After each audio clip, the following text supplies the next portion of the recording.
El 60% de la población no aprueba la gestión del presidente Luis Lacalle Pou, que reúne un apoyo del 39,9%, según la última encuesta de la consultora Nómade. En Montevideo el rechazo asciende a 70%, al tiempo que el 45,8% desaprueba la actuación del Frente Amplio en la oposición.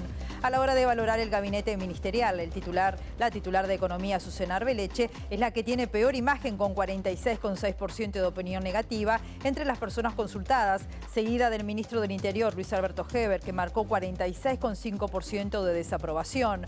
De acuerdo con Nómade, el 55% de la población consideró acertadas la gestión de la pandemia de COVID-19, pero en contraste, más de la mitad rechazó las medidas económicas y sociales adoptadas para reducir la pobreza, frenar la inflación y recuperar el salario real.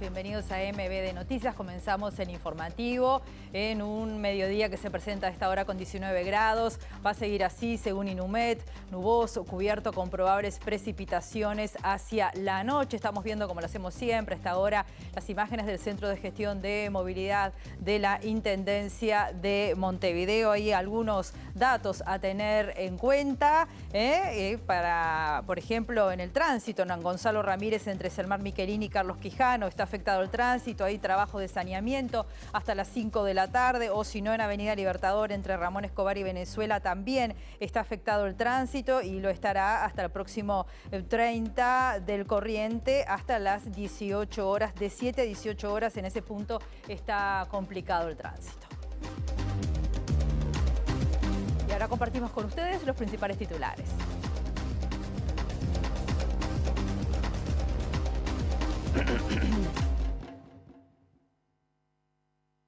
Espera que el Poder Ejecutivo presente formalmente proyecto privado para construcción de isla artificial en Punta Gorda antes de analizar el tema.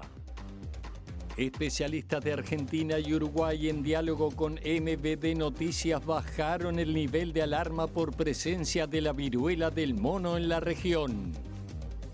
Familiares, docentes y estudiantes del Liceo Delta del Tigre reclaman medidas al CODICEN y el Ministerio del Interior tras seguidilla de tiroteos y amenazas. El presidente brasileño denunció un presunto negocio que estaría orquestado por otros países para perjudicar a su gobierno de cara a las elecciones de octubre.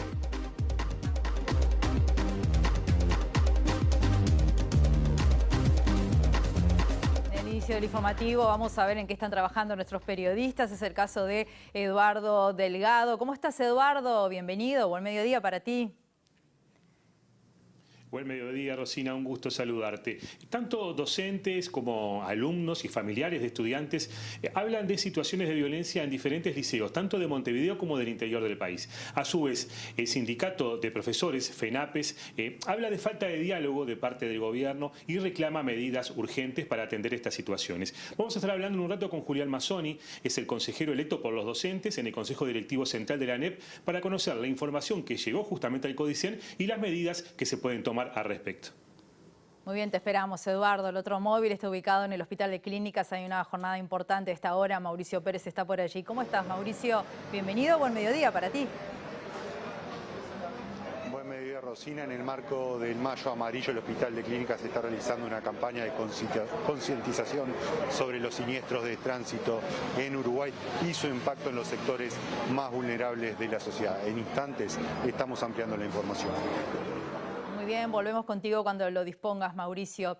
Les contamos que esta mañana se realizó el sepelio de la señora Zulma Garrido Leite, la madre de la intendenta Carolina Cose. De velatorio en la empresa Martinelli participaron la vicepresidenta en ejercicio de la República, Beatriz Argimón, el secretario de la Presidencia, Álvaro Delgado, legisladores, autoridades departamentales, dirigentes del Frente Amplio. Garrido Leite era profesora de historia y hasta hace poco tiempo presidió el Centro Interinstitucional de Colaboración con el Adulto Mayor, una institución creada en 1991, que atiende a cerca de 400 personas con talleres de todo tipo. A través de las redes sociales, personalidades de la política saludaron a la intendenta Cose y a su familia. Incluso la cuenta oficial de la departamental de Montevideo, del Frente Amplio, publicó un tuit en el que se lamentó el deceso y se envió un abrazo enorme a la intendenta capitalina en este triste momento, abrazo que también compartimos nosotros. Otros temas: más de la mitad de la población considera que las medidas económicas que fueron anunciadas por el gobierno fueron malas o muy malas. Según la última encuesta NOMA de la consultora, registró un nivel de desaprobación a la gestión de Lacalle Pou del 42,1%, mientras que la aprobación llega a 39,9%. La encuesta se realizó entre 605 personas mayores de 18 años residentes en todo el país entre el 21 de abril y el 8 de mayo de 2022. La primera conclusión es que la gestión de la pandemia fue valorada positivamente por 55% de las personas encuestadas, y de ahí se desprende que el ministro de Salud Pública, Daniel Salinas, sea el mejor valorado del gabinete del presidente al recibir 50,1% de respaldo. En el otro extremo están los titulares de Interior, Luis Alberto Heber, y de Economía y Finanzas, Azucena Arbeleche, que concentran los más altos niveles de desaprobación, 46,5% y 46,6% respectivamente. Otro dato indica que 51,6% de los encuestados considera que las medidas económicas han sido malas o muy malas, creciendo esta cifra hasta 63,8% en Montevideo frente a quienes residen en el interior con 44,4%. Y casi 4 de cada 10 personas, 39,6%, cree que las medidas sociales han sido malas o muy malas. Si segmentamos por región, en el interior del país es donde el presidente recibe los más altos niveles de aprobación, casi 5 de cada 10, 46,3%, mientras que en Montevideo la cifra solo es de 29,7%. Una defensora pública denunció en las últimas horas abusos cometidos por 4 policías durante la detención de una persona. Esto fue en un procedimiento. Los detalles de la agresión quedaron registrados en una cámara GoPro. Los policías perseguían a una persona que ingresó a un domicilio mediante una banderola. 3 fueron a acercarlo por arriba mientras otro lo siguió y logró detenerlo. La agresión quedó registrada en las cámaras que llevaba uno de los efectivos a través de los gritos del detenido y de los propios policías. «Deja algo para nosotros», le decían a su compañero mientras se escuchaba de fondo los gritos y gemidos del detenido. «Basta, no me judeen más». Fuentes del caso explicaron a MBD Noticias que al llegar a la habitación se ve al hombre con toda la cara ensangrentada. «Ahora sí, pasame la cámara», pide el policía que lo detuvo. Entonces intentó que dijera que se había autolesionado al ingresar por la banderola, aunque esta no tenía rastros de sangre, rastros que sí estaban por toda la habitación. El detenido fue condenado en proceso abreviado por violación de domicilio, pero en audiencia dejó sentados los abusos cometidos en su contra. Ante esto, la defensora pública presentó una denuncia penal contra los uniformados que será investigada por la fiscal Silvia Porteiro. La denuncia incluye el testimonio de la víctima, los registros de las cámaras GoPro y un informe forense donde se afirma que las lesiones constatadas son coincidentes con el relato de la agresión. La denuncia apunta a un eventual delito de abuso de funciones o de abuso de autoridad contra los detenidos. La víctima de la violación grupal que ocurrió a principios de año en la zona del Cordón denunció en la Fiscalía de Corte el reiterado incumplimiento de deberes por parte del fiscal letrado Raúl Iglesias. Entre otros asuntos, cuestionan que con su actitud pública el fiscal le ha dado la espalda a sus deberes, al legislador y consecuentemente a la ciudadanía, afectando los derechos fundamentales de la víctima. La demanda fue presentada en el marco del convenio firmado entre el Consultorio Jurídico de la Facultad de Derecho Especializado en Atención a las Víctimas del Delito, la Asociación de Familias Víctimas del Delito y el Ministerio del Interior. Entre otros asuntos, la denuncia se refiere a las declaraciones de Iglesias poniendo en duda la existencia de la violación, acerca de que retiraría la medida de prisión preventiva contra los imputados y que incluso la víctima podría haber cometido un delito al tener sexo con menor. La prisión preventiva había sido ratificada por un tribunal de apelaciones como fundamental para preservar la integridad de la víctima. En el escrito se pide a Fiscalía de Corte que se tomen medidas cautelares y urgentes para que no se siga provocando intimidación, sufrimiento y revictimización de la denunciante. Y la polémica sobre la actuación del fiscal de delitos sexuales comenzó luego que la Intersocial Feminista denunciara que Iglesias archivó 300 expedientes con denuncias en una semana. Hoy en Ciudad Viva, la directora de la Unidad de Víctimas y Testigos de Fiscalía, Mariela Solari, dijo que no podía opinar por los casos específicos, pero señaló que la decisión puede motivar que las víctimas pierdan confianza en el sistema y además denuncien menos. La decisión del archivo y de cómo llevar adelante la investigación en el marco de la independencia técnica es de cada fiscal y cada fiscal en eso asume su responsabilidad jurídica, administrativa. Sin duda, el hecho del archivo genera en las víctimas un impacto muy grande. Y voy a decir 2 o 3 cosas con respecto a eso. La primera, si son investigaciones en curso y la víctima no fue notificada del archivo y no hay una explicación, porque recordemos que dije el derecho a la información que tiene la víctima, el derecho a ser atendida y el derecho a saber qué es lo que está pasando con su caso, aún si se va a archivar, ¿no? Entonces eso es algo que los fiscales muchas veces desarrollan cuando tienen que explicarle a una víctima, mira, con esto no vamos a poder seguir adelante, o con esto sí, o con esto tenemos posibilidades de ganar o perder en un juicio. Y el otro es el impacto que tú decías, ¿no? El sistema de justicia tiene que mostrar a las víctimas la seguridad de que va a cumplir con lo que está establecido en la normativa internacional y nacional. No porque seamos buenos, es porque es un derecho de las personas. Las personas después que fueron víctimas de un delito y que hicieron una denuncia, tienen derecho a que se investigue, pero además a recibir información. Vamos a decirles que por el archivo justamente de estas 300 denuncias, el fiscal de corte Juan Gómez va a recibir hoy a las 3 de la tarde a una delegación de la Intersocial Feminista. Cambiamos de tema. La Federación de Profesores de Secundaria solicitó una entrevista con el ministro del Interior, Luis Alberto Heber, por casos de violencia en diferentes liceos, entre ellos el de Delta del Tigre, pero no han tenido respuesta todavía del secretario de Estado. Falta de mirada integral, ausencia del Estado y una situación que se va complejizando donde se está poniendo en riesgo la integridad física de estudiantes, trabajadoras y trabajadores en un sistema educativo que debiera velar por tener las mejores condiciones para poder desarrollar tanto los estudiantes como los trabajadores sus tareas. Nosotros estamos haciendo un seguimiento muy particular de estas zonas de estas situaciones que se están generando en distintas zonas del país.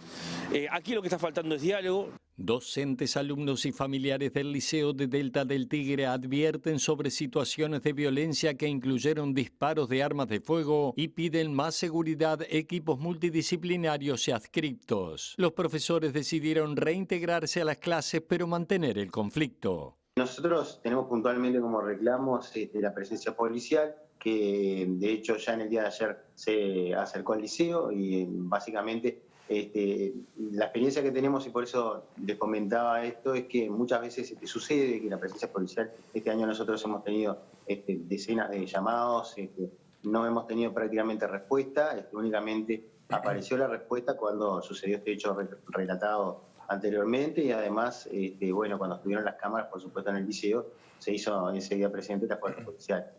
Básicamente una comisaría que está media cuadra. Vamos a ampliar toda esta información con Eduardo Delgado, que estuvo y está trabajando en este tema. Adelante, Eduardo. Así es, Rosina, como veíamos y escuchamos hace minutos, diferentes denuncias sobre violencia en algunos liceos, tanto de Montevideo como del interior del país. Y para hablar de este tema, estamos con Julián Mazzoni, representante docente en el Consejo Directivo Central de la Administración Nacional de Educación Pública. Mazzoni, gracias por recibirnos y conocer, en primer término, qué información ha llegado al CODICEN sobre estas denuncias y qué medidas se han tomado. Bueno, algunas de las informaciones me encargué yo de traerlas y de acercárselas al presidente del Consejo Directivo Central.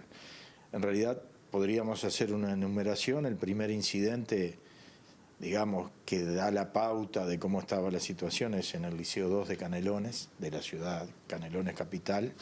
Ahí me hice presente, conversé con el equipo docente, con la dirección. Habían ingresado personas con palos y algunos elementos contundentes a golpear a algunos estudiantes, y los propios docentes tuvieron que hacer frente a esa situación. Posteriormente la policía actuó y lograron conjurar la situación, pero había generado ya una situación de mucho malestar y dificultades para continuar normalmente el desarrollo de las clases. Este fue el primer incidente del cual, digamos, empezamos a tomar un poco más de conciencia. Después el Liceo 67 en Piedras Blancas, ahí ha habido también incidentes. Concurrimos a una asamblea el lunes de la semana pasada con padres, con vecinos, porque hay robos en la zona del liceo, ha habido tiroteos. Bueno, estuvo presente el director de Convivencia Ciudadana del Ministerio del Interior también. Se le hicieron una serie de planteos por parte de los vecinos. El Liceo 30 ha tenido también dificultades.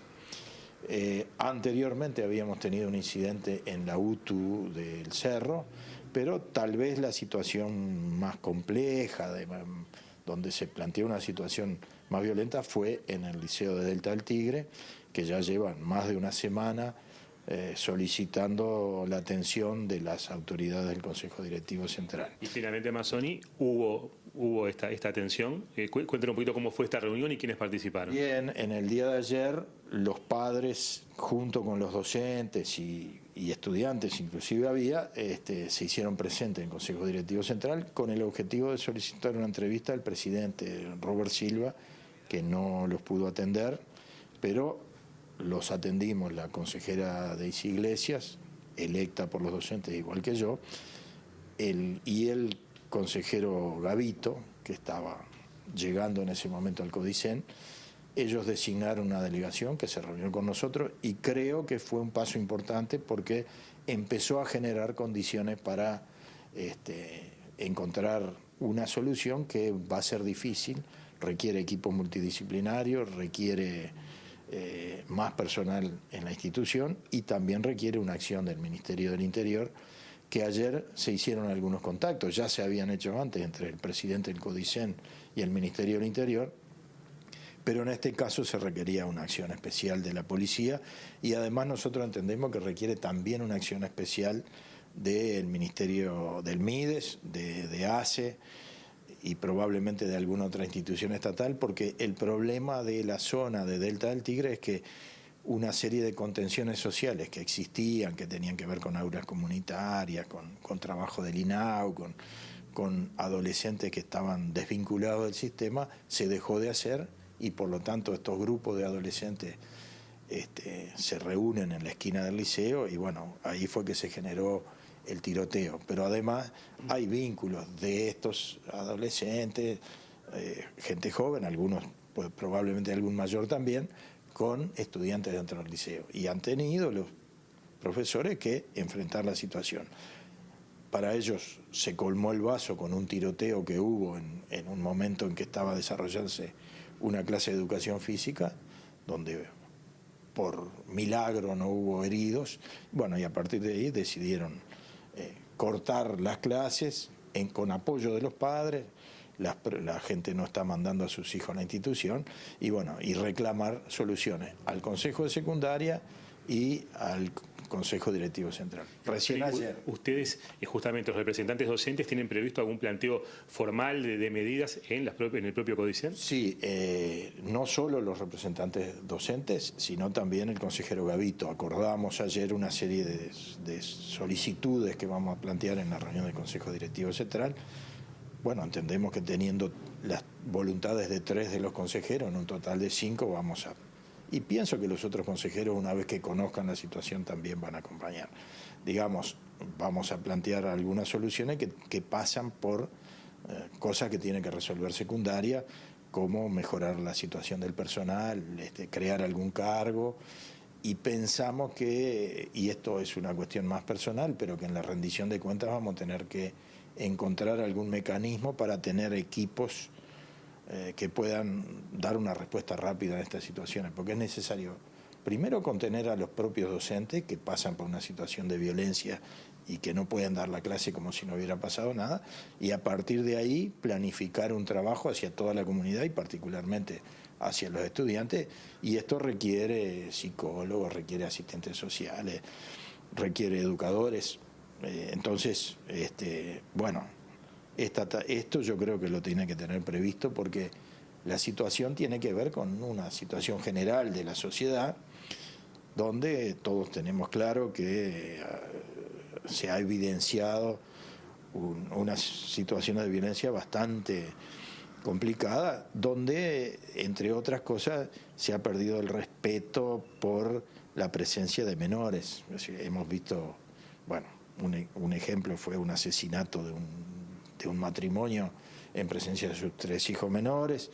Hemos visto incidentes donde en escuelas y jardines de infantes hay tiroteos de padres con otros individuos con presencia de niños.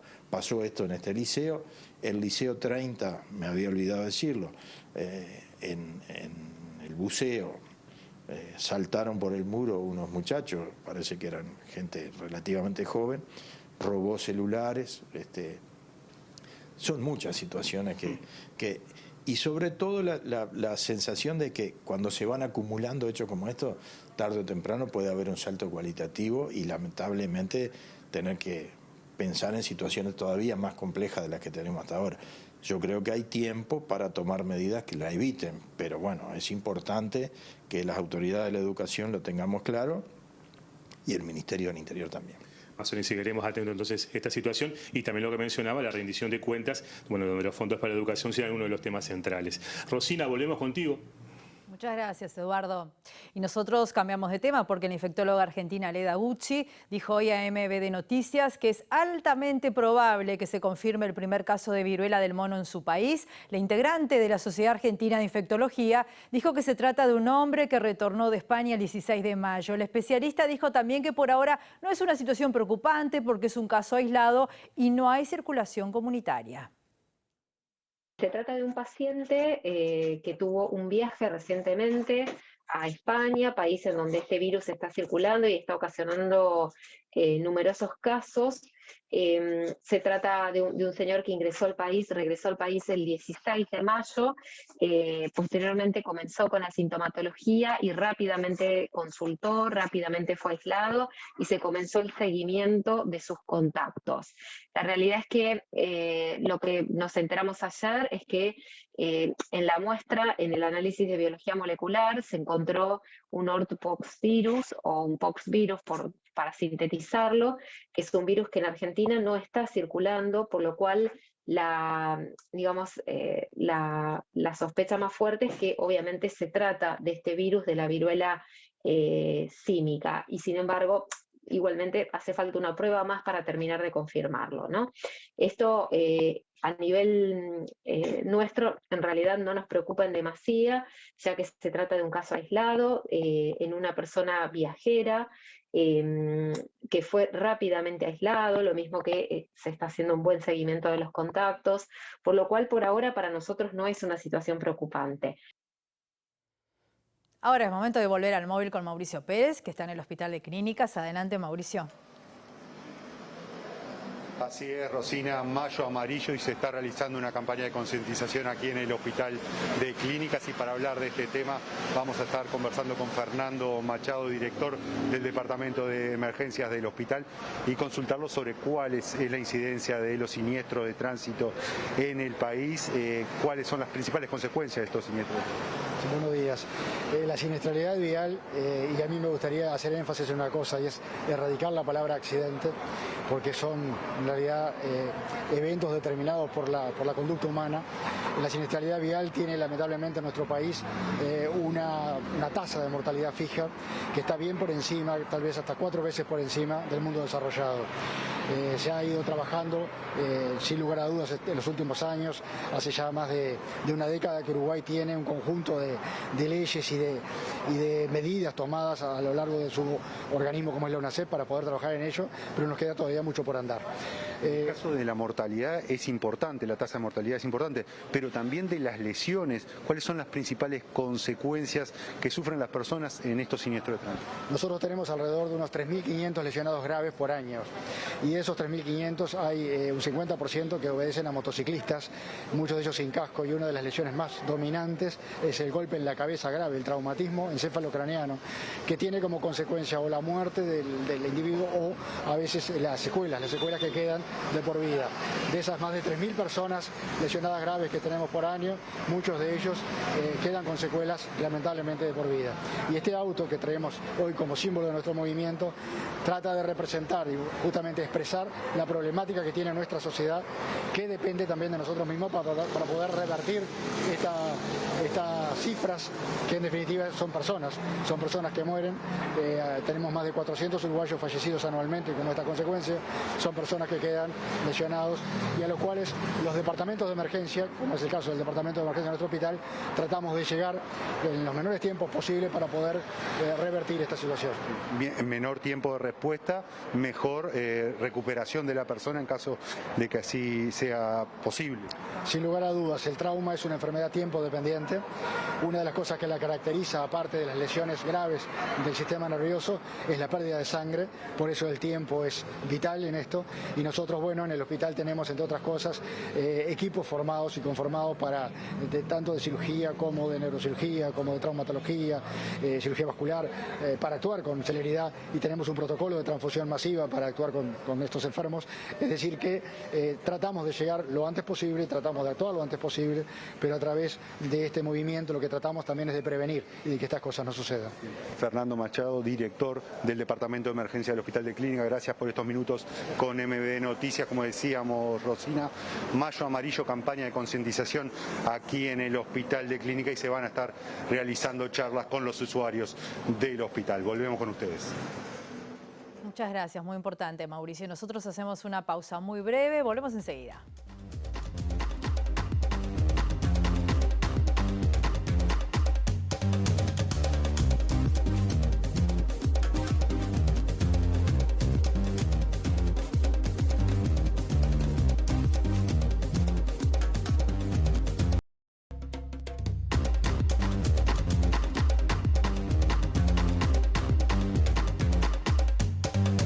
De MBD Noticias, seguimos informando a esta hora con 20 grados en la capital. La Intendencia de Montevideo aguardará que el Poder Ejecutivo presente información más detallada sobre la idea de construir una isla artificial en la zona de Punta Gorda para analizar su viabilidad. Según ediles del oficialismo, un proyecto de estas características requiere aprobación por parte de la Junta Departamental.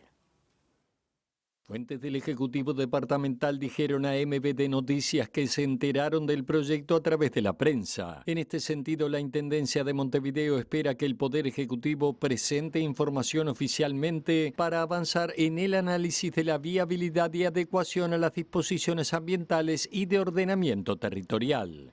Según informó el semanario Búsqueda, el Poder Ejecutivo aceptó la propuesta de una empresa privada para construir un puerto deportivo y lotes para emprendimientos inmobiliarios en formato isla en la zona de Punta Gorda.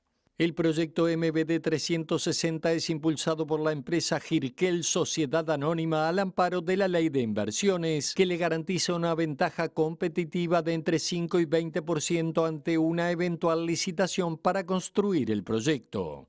De acuerdo con los planes privados, ocuparía unas 36 hectáreas en el Río de la Plata entre las playas La Mulata y Carrasco e incluiría la construcción de un puente de 450 metros para unir la isla con la Rambla. El proyecto fue presentado ante el Ministerio de Transporte y Obras Públicas, que aceptó la propuesta, ya que contribuirá a la jerarquización de la ciudad y de la Rambla montevideana. Sin embargo, aún no fue ingresado ni a la Intendencia de Montevideo, ni al Ministerio de Ambiente, ni a la Administración Nacional de Puertos. En diálogo con MBD Noticias, varios ediles afirmaron que un proyecto de estas características requiere autorización de la Junta Departamental, por ejemplo, en materia de excepciones para construcción en altura.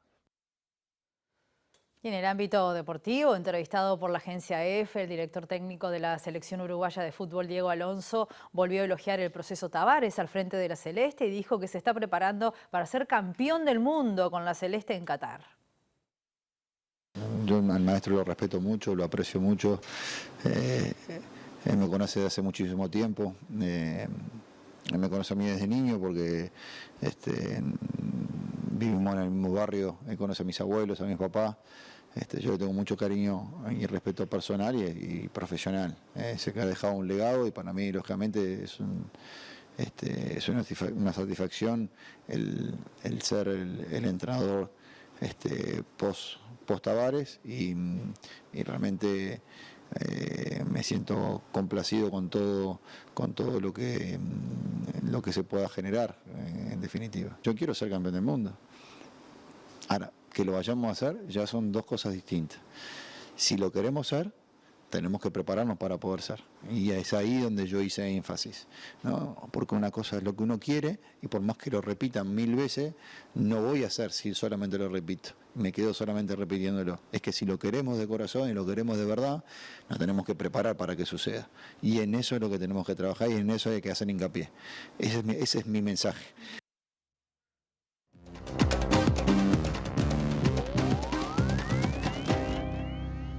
El presidente de Brasil, Jair Bolsonaro, denunció un presunto negocio que estaría orquestado por otros países para perjudicar a su gobierno de cara a las elecciones de octubre.